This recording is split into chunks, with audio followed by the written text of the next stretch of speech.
Tantor Audio, a division of Recorded Books, presents Margot at War, Love and Betrayal in Downing Street, 1912 to 1916, by Anne de Courcy.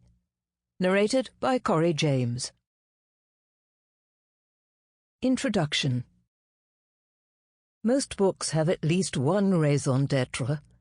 Mine is a fascination with Margot Asquith, her originality, wit, chic, vitality, the intensity of her emotions, often so forcefully expressed, and the drama of her last 5 years as Prime Minister's wife during a time that is one of the most important in our history. Margot was someone who had created herself and her own path through life. She was largely self-educated, with a passion to learn more.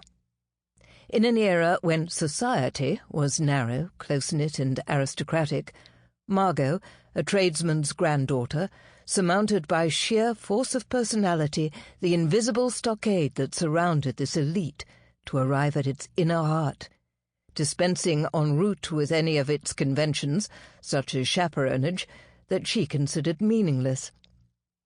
But what she really enjoyed was the conversation of the highly intelligent, and by the time she was 25, she was friends with most of the cleverest men in the country. Gladstone, who wrote a poem to her, sat her on his knee. Oscar Wilde dedicated a story to her. Admirers wrote to her daily. The great Benjamin Jowett, Regius Professor of Greek and Master of Balliol College, Oxford, advised her on what to read and whom to marry. No beauty, in an age of beauties, she compensated for her lack of looks by superb, stylish clothes. Although she was so sought after, suitors courted her unavailingly. For 9 years she was deeply in love with a glamorous ne'er-do-well with whom she saw no future, but whom she could not bring herself to leave. By now, as the fabulous Miss Tennant, she was so well known that when a rumour swept London that she was going to marry Arthur Balfour, soon to be Prime Minister, he denied it with the words, "No, that is not so. I rather think of having a career of my own." Her impact on the politician H. Asquith, then the Liberal Party's rising star, and a married man with 5 children, was immediate, so that within months of his wife's death from typhoid, he was pursuing her passionately. His courtship of her reveals a man far different from the cool, bland, almost dull imperturbability usually presented as his persona. His letters are those of someone intensely romantic, besottedly in love, raised to the heights, then agonized, as she blew first hot, then cold. "Upon my knees, which I bend too rarely to God, I implore you to think twice and thrice before you shut the door, for your love is life, and its loss black despair," he wrote after one of her rejections. By the time she married him, Asquith had become Home Secretary, the man tipped to be a future Prime Minister. Margot's gift for friendship and her constant entertaining introduced the entire Asquith family to a life in which politicians, aristocrats, literati and churchmen gathered daily round the luncheon or dinner table. It was a world where politics was entertainment as well as government, with the wives, daughters, friends and sisters of politicians spending their afternoons in the ladies' gallery and discussing the speeches afterwards at the various dinner parties they would be attending. In these intimate gatherings, as in bedrooms and drawing-rooms all over London, secrets were told, decisions were taken, allegiances subtly shifted, and gossip passed round, with the running of the country largely in the hands of this small, powerful group. Although there were no women politicians, female influence could be powerful. Lady Campbell Bannerman, the wife of Asquith's predecessor as Prime Minister, refused to let her husband accept a peerage.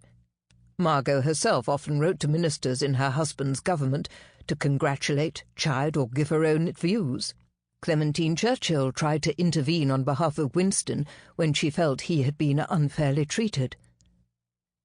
The 2 years immediately before the 1914-18 war, the 5th and 6th of Asquith's premiership, where my story of the Asquiths begins, are as important as any in British history. Though for the privileged the glossy surface of life seemed unaltered, just as ice can crack beneath an unbroken covering of snow, so huge changes were in motion to alter entirely the world as they knew it. The year 1912 saw the fledgling welfare state and a Labour Party emerging as a political force. There was constant industrial unrest as workers fought against their poor pay and conditions. The suffragette movement had turned to militancy. Who now could imagine a Prime Minister beaten about the head, as Asquith was, by women armed with hunting crops, or attacked on a golf course by two who tried to strip him? Though the vote was still elusive, there was a steady flow of women away from domestic service and into offices, where the new fashions, skirts had risen above the ankle for the first time in centuries, enabled them to climb the stairs of omnibuses, and, if suffragettes, to flee their pursuers more successfully. Widening horizons still further was the steady increase in newspaper readership, though nobody, if the evidence I have collected from diaries and letters from around the country is to be believed, saw the war coming. Instead, all attention was focused on the question of Home Rule for Ireland, almost as bitterly divisive in the political classes of England as it was in Ireland. The violent emotions that accompany profound social change were reflected in the personal lives of those inside Number 10. Against the background of a government beset by troubles and the looming possibility of a civil war, Asquith fell in love.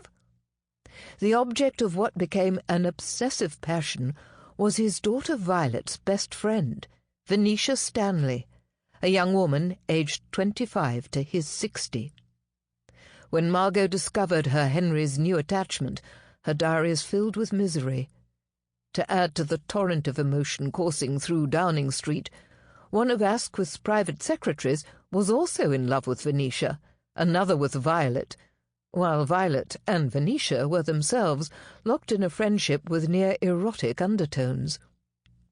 To add to Margot's difficulties, her relationship with her husband was already complicated by Violet's jealous, almost incestuous adoration of her father and insistent, constant presence. "I have only been alone with Henry and my children 3 weeks in 19 years, Margot wailed to a friend. The outbreak of war only increased Asquith's passion for Venetia, and the letters multiplied. Picture the Prime Minister sitting in Cabinet as great questions of strategy are discussed, while young men are dying in their thousands in the trenches, when a messenger brings in a letter. It is from Venetia.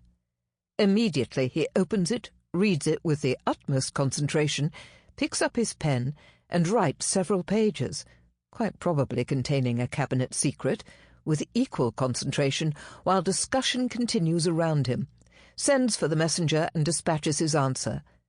Then, and only then, does he rejoin the discussion. Looked at closely, almost everything about those few years seems strange to us. It was a war that for the first 17 months was run almost entirely on a voluntary basis, except for the requisition of horses. Much war work was done by children. Girl guides worked in soup kitchens, filled sandbags, patted splints for broken limbs. Boy Scouts acted as messengers in the War Office. Attitudes sometimes make one gasp.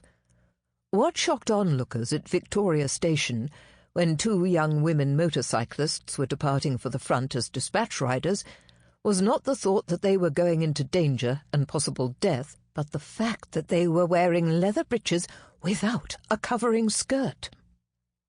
Well-born young women, off to within miles of the front to nurse horrific cases of gangrene, amputation, and the bloodiest of wounds, a duty they mostly performed heroically, were not allowed to travel across the Channel without a chaperone.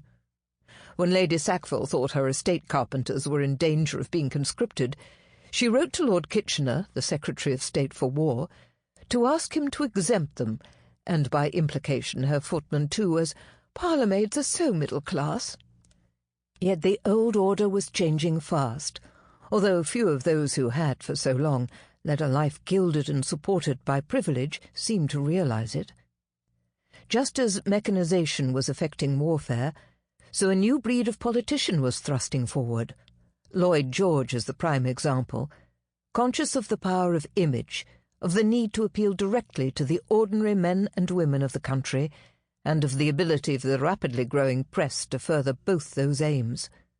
Modernization was encroaching on all sides, in everything from reading material and attitudes to the growing demands of the workers and the increased free time allowed them. For women, this meant not only clothes that were actually easier to wear and better adapted to a freer, more active lifestyle than that allowed by the lavish, corseted, petticoated Edwardian dresses, but also a chance to fulfill roles that were useful as well as decorative. To anyone who has been through or read about more recent wars, it seems extraordinary that a large part of the country was so little affected by it in 1914, or determined to remain so, not least the Prime Minister. Downing Street, though at the heart of government and privy to all the most terrible secrets of war, was still run like an Edwardian mansion. The prime ministerial timetable included luncheon parties almost every day, a leisurely drive with Venetia every Friday afternoon, weekends in the country, bridge every night after dinner with the prettiest young women available, and a determined air of leisure once the house or cabinet had been left behind.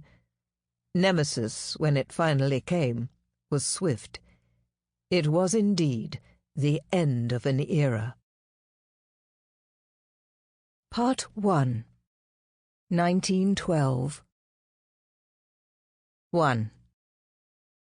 Nothing like it had ever been seen in number 10 Downing Street before.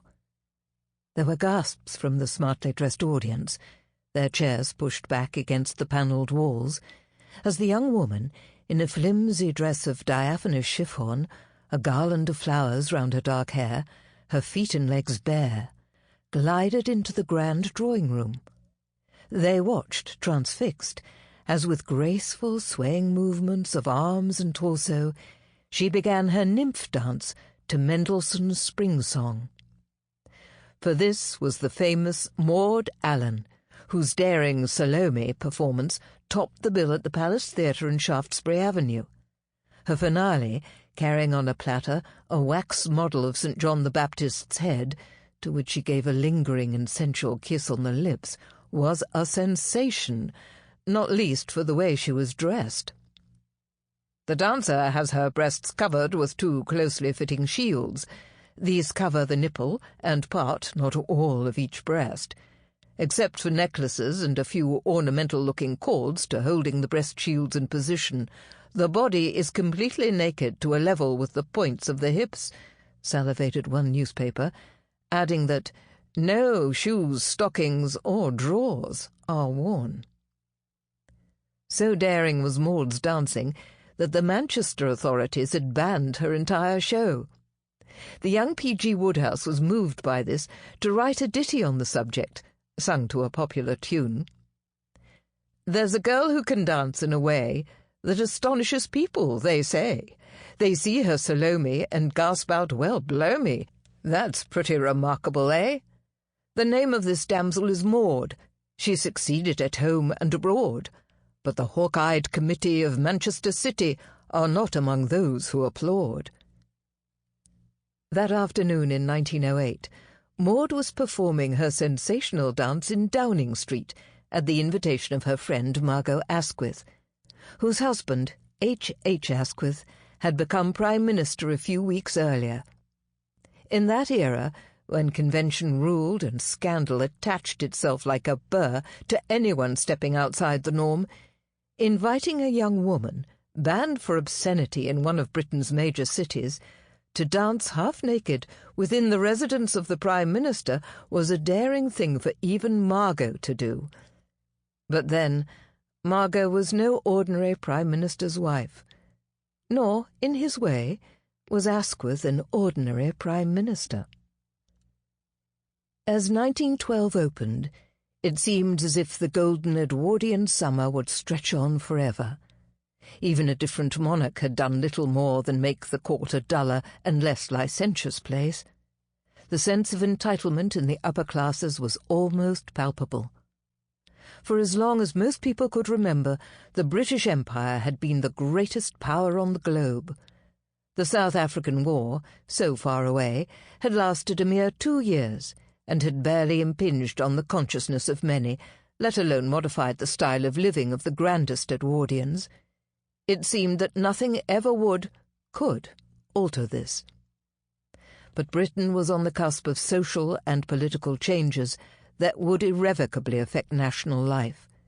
Many came from government, many from those it ruled, and these would produce a new kind of government that responded to the wishes of the people rather than the decisions of a privileged elite, and a new kind of politician not only aware of this people power, but able to harness it. At the heart of government was its best-known family, the Prime Minister, Herbert Henry Asquith, who had helped to bring about some of these changes, but would in turn be their victim. His wife Margot, an extraordinary figure in her own right, their 2 children, and Asquith's own 5 children by his first wife. 3 others were almost his family, the Prime Minister's 2 private secretaries, Morris, Bongi, Bonham Carter, and Edwin Montague, and his daughter Violet's best friend, the Honourable Venetia Stanley. Within months, all of them would be linked in an emotional cat's cradle. Number 10 Downing Street was the official residence of the Prime Minister and his family, but Asquith and his wife, the former Margot Tennant, lived in an ambience that we would hardly recognise. Security was virtually non-existent. To modern eyes, the thought that any determined person could simply stride through the front door seems almost unbelievable. As Margot recorded in her diary, "I never knew what prevented anyone coming into this house at any moment. Some would say after lunching with us that nothing had." These luncheon parties had been given almost daily by Margot since the Asquith marriage 17 years earlier. They were preferred to dinners by Asquith, who did not enjoy all male conversations except in the house, and disliked the custom of women leaving the men to their port and retiring to the drawing-room. What he liked in the evening was having a few friends to dinner with general conversation followed by several rubbers of bridge. On most days the Downing Street dining table would be surrounded by a mixed collection of guests, members of Parliament, young women, perhaps 1 or 2 of the Asquith sons, Violet, women friends of Margot, and literati like Robbie Ross, Oscar Wilde's literary executor and his lover, or Eddie Marsh, arts patron, civil servant, friend to poets, and private secretary to Winston Churchill. 2 of the most regular guests, so much so that they became part of the close family circle, were Bongi and Montague, in 1912, aged respectively 32 and 33. Bongi had been at Balliol with Asquith's 2 eldest sons, Raymond and Bebb, through whom he had met Violet during her coming-out year in 1905. Shortly thereafter, he had become her father's private secretary. Montague had been elected as MP for Chesterton in 1906, spotted by Asquith as a rising young politician, and co-opted to work for him. Asquith, who often had no idea who would be there until he walked in from the cabinet room, would preside benignly at these gatherings, although sometimes he had a brisk way with bores, generally cutting them off short before they were launched into full flood. "I don't know whether you are aware, Mr. Asquith," began one rash luncheon guest, "that under the American Constitution—" Sensing a tedious monologue, the Asquith guillotine came down. "The worst in the world, of course," interjected the Prime Minister immediately, removing the sting by warmly ushering the visitor into the next room to join the rest of the group. Asquith's political career, and most of the family well-being, were reliant on his wife's wealth. When he became Prime Minister in 1908, his income had dropped to the ministerial salary of £5,000. He was now 60. He was born on 12 September 1852. He had fallen in love with his first wife, Helen Milland, the daughter of a Manchester doctor, when he was only 18, and they married when they were little more than boy and girl.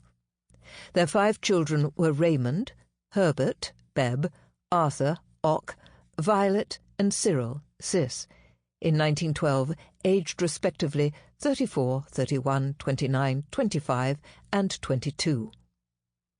Unlike most of the men in Margot's circle, who were Eton alumni from aristocratic or upper-middle-class families, her husband came from a Yorkshire mercantile and congregational background and had been educated at the City of London School, which he left at 18, having won a classical scholarship to Balliol.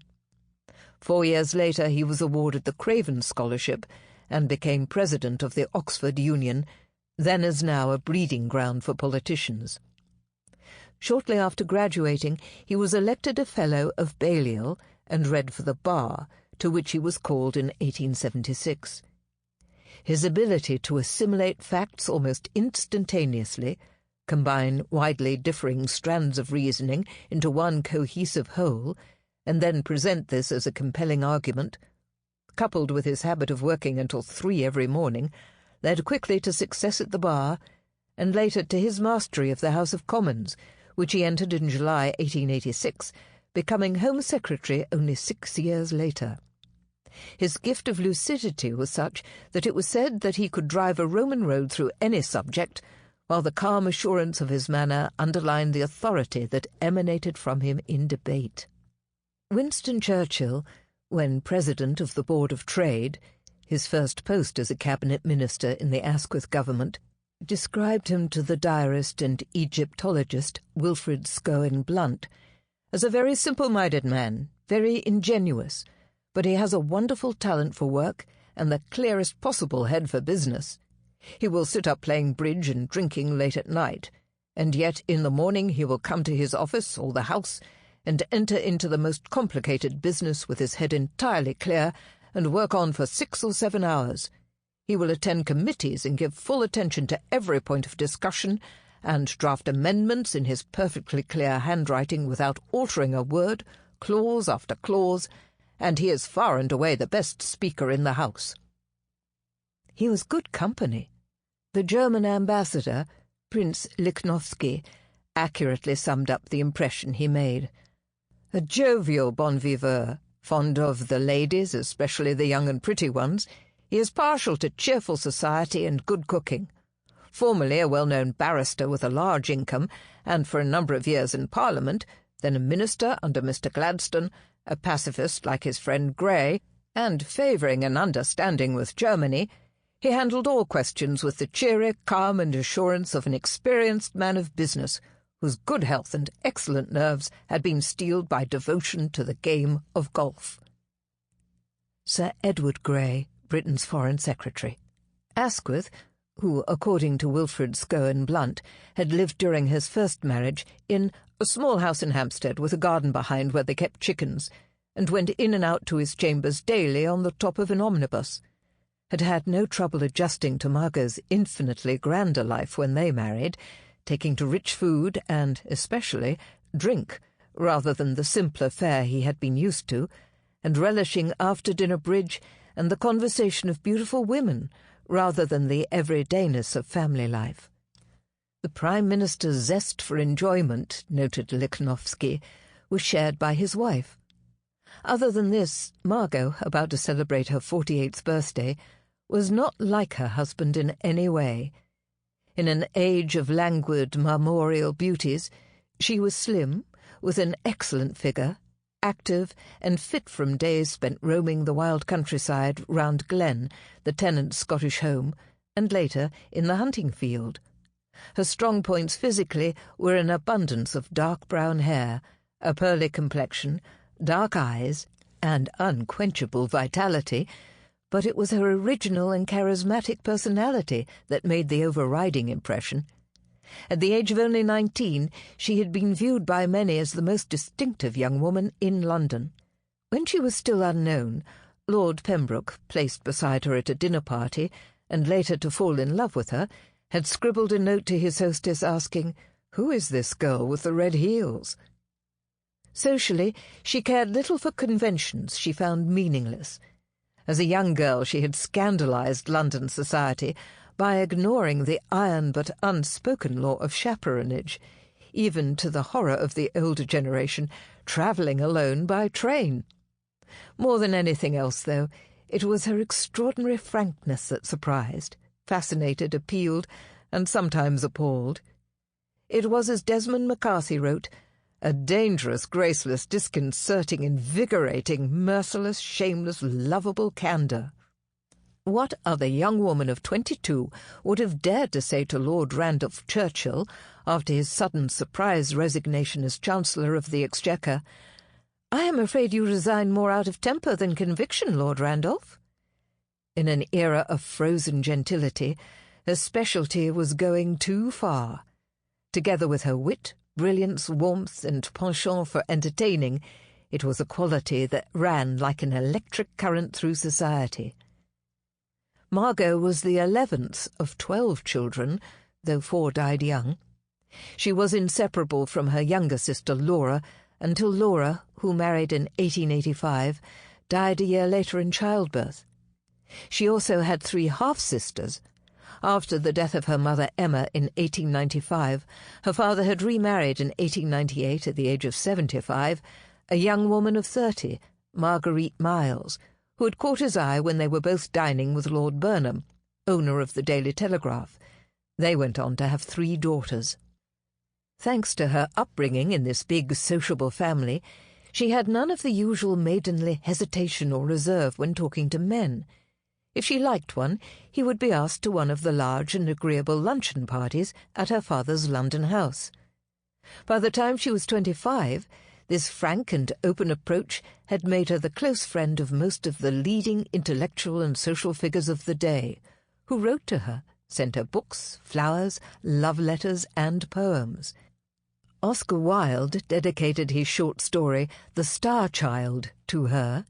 She enjoyed tete-a-tetes with Gladstone, who also wrote a poem to her. She danced in a scarlet frock and black lace petticoat for an enchanted officers' mess, and Harry Cust, editor of the Pall Mall Gazette and lover of numerous society women, declared, "In spite of the sores and the bores and the flaws in it, my own life's the better for small bits of yours in it." Aged only 22, she had suffered a damaging blow to her appearance that could have caused her a miserable loss of confidence. On an April day in 1886, as her diary records at the time, "I was riding down a green slope in Gloucestershire while the Beaufort hounds were scattered below, vainly trying to pick up the scent. They were on a stale line, and the result had been general confusion. It was a hot day, and the woods were full of primroses. The air was humming with birds and insects, nature wore an expectant look, and all the hedgerows sparkled with the spangles of spring."